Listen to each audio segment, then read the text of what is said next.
Di provinsi yang sebagian besar masyarakatnya beragama Hindu ini, unik rasanya melihat adanya pondok pesantren terkemuka. Ponpes biasanya berdiri di daerah mayoritas Muslim serta diajar oleh guru Muslim. Lihat saja Ponpes Gontor di Ponorogo, Jawa Timur, dan Darun Najah di Jakarta. Namun apa jadinya bila Ponpes ada di tengah desa adat Hindu dan hampir separuh gurunya beragama Hindu?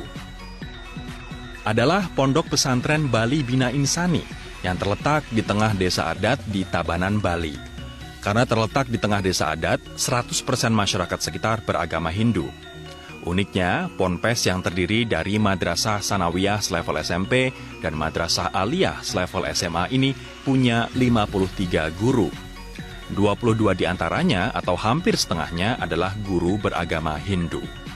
Saat ini saya berada bersama Ustadz Yuli yang merupakan pengasuh dari Pondok Pesantren Bali Bina Insani. Ustadz, mungkin bisa dijelaskan lebih dahulu apa bentuk-bentuk toleransi di sini. Saya dengar kabarnya ada bahkan hampir 50% guru-guru beragama Hindu. Apakah betul itu? Kami tumbuh diiringkan oleh Allah dengan saudara kita yang beragama Hindu. Ketika kita mulai membangun pesantren di sini, dengan ini masjidnya, itu anak-anak masih kita kirim sekolah ke SMP negeri, yang tentunya Hindu. Nah, kemudian ketika tahun 95, kepala sekolahnya datang ke kita, kemudian menawarkan, Pak Haji, kenapa kok tidak membangun SMP Islam saja sendiri gitu. Nah, kami menjawab, sebenarnya keinginan ada, tetapi kan guru masih kurang gitu. Gampang, kami kirim guru. Jadi subhanallah, gitu. Luar biasa. Nah, guru yang dikirim ini Hindu. Pondok pesantren ini memiliki sekitar 420 murid, mulai dari Aceh, Jakarta, hingga NTT, dan Papua. Karena nilai toleransi yang diajarkan, Ponpes ini dijadikan tujuan kunjungan dan contoh toleransi di Indonesia oleh Kemenlu atau Kementerian Luar Negeri saat digelar Bali Democracy Forum di tahun 2016. Sebanyak 96 duta besar dan perwakilan NGO internasional hadir di sini saat itu. Bahkan, Ponpes yang bahasa pengantarnya menggunakan bahasa Indonesia, Arab, dan Inggris ini mendapat predikat Tolerance Boarding School dari Kementerian Luar Negeri. Lantas, apa ya yang diajarkan oleh para guru yang beragama Hindu? Kepala sekolah punya jawabannya.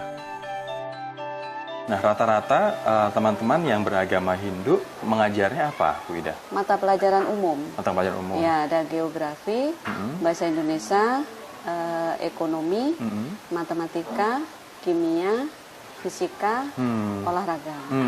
Bentuk-bentuk toleransi ketika misalnya Idul Fitri dan ketika misalnya Nyepi, Bu Ida, kayak gimana, Bu?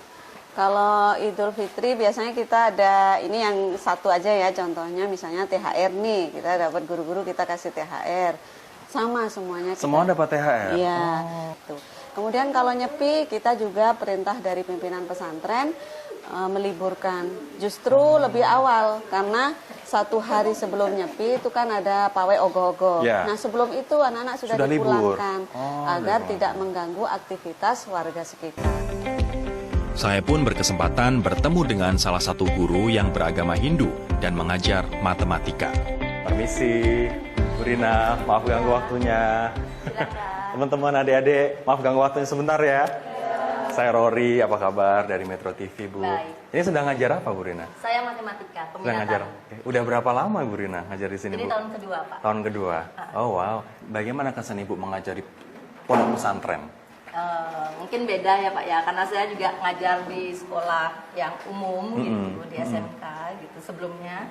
Jadi pindah di madrasah itu jauh gitu.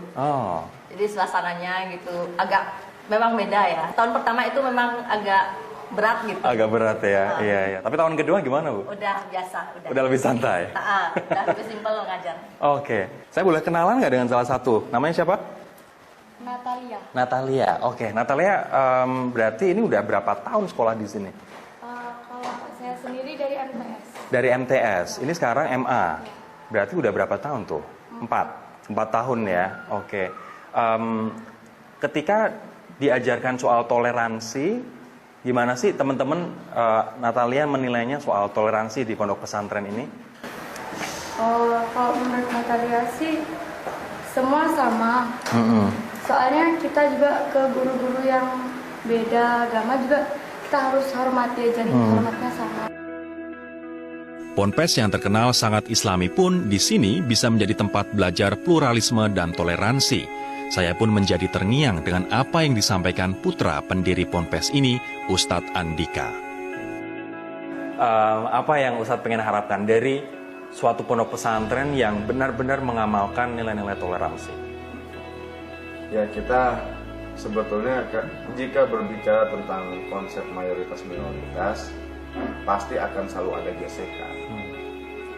Ya, seharusnya toleransi itu adalah mayoritas ya menyayangi minoritas dan minoritas menghormati mayoritas. Seperti itu aja sudah cukup.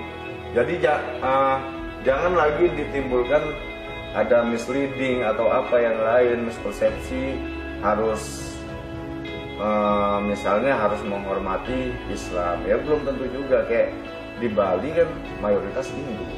Jadi nggak menghormati umat. Betul. Jadi pakem menghormati Islam itu tidak bisa berlaku di semua tempat. Jadi pakemnya ya harus seperti tadi, menghormati mayoritas dan menyayangi minoritas. Bahwa kadang kita perlu belajar menjadi minoritas untuk merasakan bagaimana rasanya menjadi minoritas sehingga mampu menerapkan prinsip menyayangi minoritas, menghormati mayoritas tadi. Bahwa toleransi masih banyak kita temui di Indonesia. Jangan sampai contoh dan pelajaran berharga ini kalah oleh narasi intoleransi yang didengungkan pihak-pihak yang ingin merusak persatuan dan nilai-nilai keindonesiaan kita. Islam, Kristen, Katolik, Hindu, Buddha, Konghucu, serta kepercayaan adat dapat hidup berdampingan bila kita saling menghargai dan menghormati dimanapun itu.